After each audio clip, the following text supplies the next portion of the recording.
एक समय की बात है। एक राजा के पास महल, सेवक, स्वादिष्ट भोजन सब कुछ था, लेकिन फिर भी उसका मन हमेशा बेचैन रहता था। एक परेशानी जाती थी तो दूसरी आ जाती थी। एक दिन राजा अपने राज्य में घूमने निकला।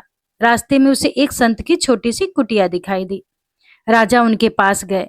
संत ध्यान में बैठे थे। जब उन्होंने आंखें खोली तो राजा ने उन्हें प्रणाम किया और बोला, गुरुदेव, मेरे पास सब कुछ है, लेकिन फिर भी मैं परेशान रहता हूँ। कृपया कोई ऐसा उपाय बताइए जिससे मेरी सभी समस्याएं खत्म हो जाएं। संत ने कहा, ध्यान करो, मन शांत हो जाएगा।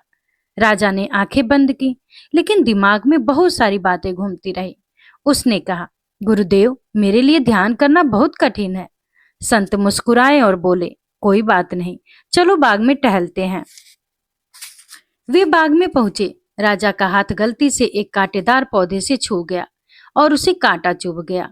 खून निकलने लगा। संत ने उसका इलाज किया और बोले, राजन, एक छोटा सा कांटा चुभा तो खून निकला और दर्द हुआ। सोचो, जब मन में गुस्सा, लालच, जलन जैसे बड़े कांटे चुभे हों तो कितनी पीड़ा होती होगी।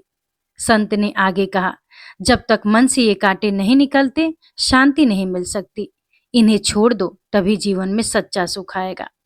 राजा को संत की बातें समझ में आ गई। राजा ने ये बुराइयां छोड़ने का संकल्प लिया और इसके बाद उसके जीवन में सकारात्मक बदलाव आने लगे। इस कहानी से हमें 5 सीख मिलती है।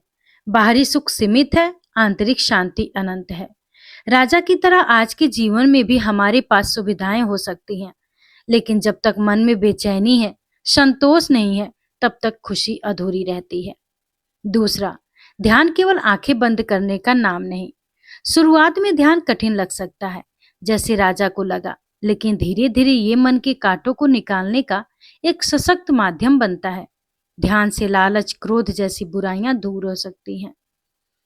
तीसरा, मन के कांटे पहचाने और निकालें। गुस्सा कब आता है उसे समझें।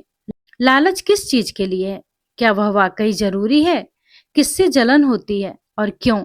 इन सवालों के जवाब तलाशें और रोज थोड़ा थोड़ा इन भावनाओं से दूरी बनाएं। प्राकृतिक जीवन शैली अपनाएं। संत का कुटिया में रहना, बाग में घूमना, यह सब जीवन की सादगी को दर्शाता है।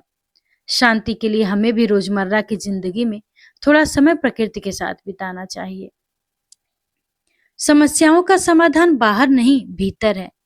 हर इंसान सोचता है कि कोई उपाय मिल जाए जिससे सारी समस्याएं खत्म हो जाए, लेकिन असली उपाय खुद के भीतर झांकने में ही है।